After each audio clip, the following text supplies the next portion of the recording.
Semakin dewasa, kita semakin sadar kalau hal yang paling penting di dunia ini adalah waktu.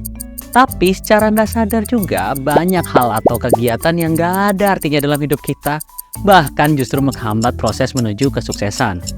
Dan alih-alih dihindari, seringkali kita terus-menerus melakukan hal ini. Kira-kira apa aja ya kegiatan yang kurang penting dan ngabisin banyak waktu kita? Yuk kita bahas. Pertama, terlalu peduli sama pendapat orang lain. Siapa di sini yang suka kepo sama pendapat orang lain tentang kita? Gak jarang ya, hal ini tuh berpengaruh sama mood kita. Yang tadinya kamu udah ngerasa pede sama hasil karya kamu, tapi karena kamu takut dianggap jelek sama orang lain, kamu akhirnya gak pernah publish hasil karya kamu dan nyesel seumur hidup. Belajarlah untuk gak terlalu peduli apa yang orang omongin ke kita. Fokus aja sama diri sendiri. Tapi bukan berarti kita gak peduli ya. Kita harus punya filtrasi, seleksi mana opini yang benar-benar ngebantu sama mana yang enggak.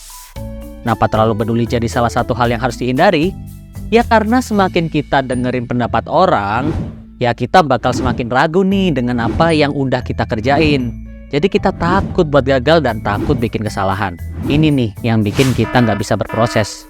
Karena untuk sukses, butuh banyak kegagalan yang harus dilewati.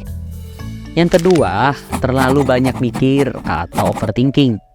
Overthinking tuh bisa bikin kita melek terus, maksa otak kita buat mikirin hal-hal yang belum kejadian. Dan gak jarang, karena terlalu sering overthinking, kita jadi sering begadang, mikirin masa depan.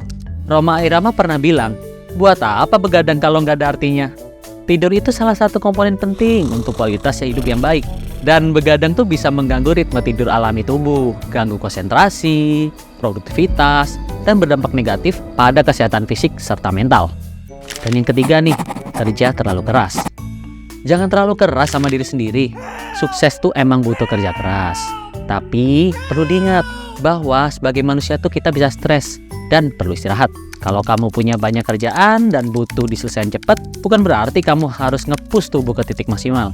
Gunain teknik-teknik kerja cerdas nih, kayak 2-minute rules, atau time boxing, atau 70% rules. Dengan kamu gunain strategi kerja cerdas, kamu bisa bikin kerjaan kamu lebih terorganisir. Karena nge-push kerjaan tanpa strategi matang, kadang malah bikin hasilnya berantakan dan gak maksimal. Dengan berhenti sebentar untuk istirahat, otak kita tuh punya waktu buat refresh dan bikin kita jauh lebih bahagia. Jadi, itulah 3 hal yang perlu kamu hentikan untuk meningkatkan kesuksesan hidup dan kualitas hidup. Ingat bahwa kesuksesan kamu nggak hanya ditentukan oleh apa yang kamu lakukan, tetapi juga oleh apa yang kamu pilih untuk tidak lakukan. Jangan lupa untuk like, subscribe, dan bagikan video ini. Terima kasih sudah menonton dan sampai jumpa di video berikutnya.